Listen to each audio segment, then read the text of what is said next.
What's up, everybody? It's Faisal Khamisa from the Sports Sofa, and this is your Sum of 7. It's been a really busy week in sports this week, so let's get right to it. We're going to start with Major League Baseball. Pitchers, catchers, players all reported this week, but the headlines this week were made by two first basemen. First, the good. Albert Pujols, 3-time NL MVP, probably arguably the best player in baseball, the one destined to break all of the hitting records, did not sign his extension with the St. Louis Cardinals. Now, they offered him an 8-year contract worth $200 million, but he's said to be looking for a 10-year contract worth somewhere in the range of $300 million. Now, that's a lot of money, but if there's any player in baseball that's worth it, it's Pujols. It's hard to see this not being a distraction for the Cardinals this year, especially given how he is the game's best player, but he vows not to let it distract him and that they will resume contract talk in the coming offseason. Now, for the bad, runner-up in the AL MVP, Miguel Cabrera of the Detroit Tigers, was arrested for the second time in 6 months for drunk driving. He was charged after what can only be described as a scene from a movie. When pulled over, he balked at the officers, swiped his gin and tonic and drank it in front of them, and kept saying the utterly famous phrase, "Do you know who I am?" Well, Miggy, the whole world now knows who you are. My real question for both these first basemen is, how will this affect your fantasy season? Yeah, I'm serious. It was a busy week in the soccer world, or the football world as well. The Champions League round 16 started again, with Dinamo Shakhtar beating Roma 3-2, Schalke and Valencia drawing at 1-1 with a historic goal by Raul to put him back on top of the Champions League all-time goal-scoring mark. We had Tottenham over AC Milan on a late Peter Crouch goal, but the game of the week goes to Arsenal over Barcelona by a score of 2-1. Barcelona, deemed unbeatable once they have the lead, took an early 1-0 lead and seemingly should have had 3 or 4 more goals, but Arsenal persisted and 2 late goals saw them victorious. The FA Cup resumed this week in the English leagues, with the upset of the week going to Everton over Chelsea, shockingly beating the title holders, and by shockingly I mean not shockingly at all.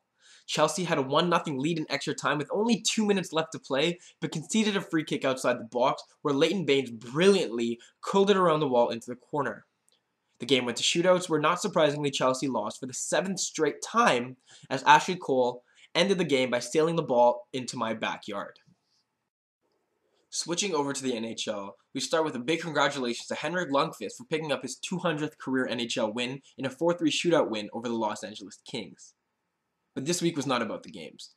This was trade deadline 10 days early. There were so many trades in the NHL that we're going to try to zip through them really quick. The week started with the Toronto Maple Leafs trading Kris Versteeg to the Philadelphia Flyers for a first-round pick and a third-round pick. The Toronto Maple Leafs also traded 13-year Toronto Maple Leaf vet defenseman Thomas Carberlet to the Boston Bruins for Joe Colborne, a first-round pick, and a conditional pick. The Ottawa Senators trade disappointing goalie Brian Elliott to the Colorado Avalanche for disappointing goalie Craig Anderson, who promptly shuts out the Toronto Maple Leafs in his first game as a Senator. On the heels of the Carberlet trade, the Boston Bruins trade Blake Wheeler and Mark Stewart to the Atlanta Trashers for Rich Peverley and a prospect. Colorado was at it again, trading Chris Stewart, Kyle Shutternick, and a second-round pick to St. Louis Blues for former #1 overall pick Eric Johnson, a first-round pick, and a conditional pick going forward. St. Louis also traded Eric Brewer to the Tampa Bay Lightning for Brock Bukaboom and a third-round pick. And finally, Ian White, traded from Carolina to the San Jose Sharks. Did you get it? All of it? Good. Now my question going forward is, on February 28th, the actual trade deadline day, what are the Canadian TV stations going to do? Let's turn our attention to the NBA.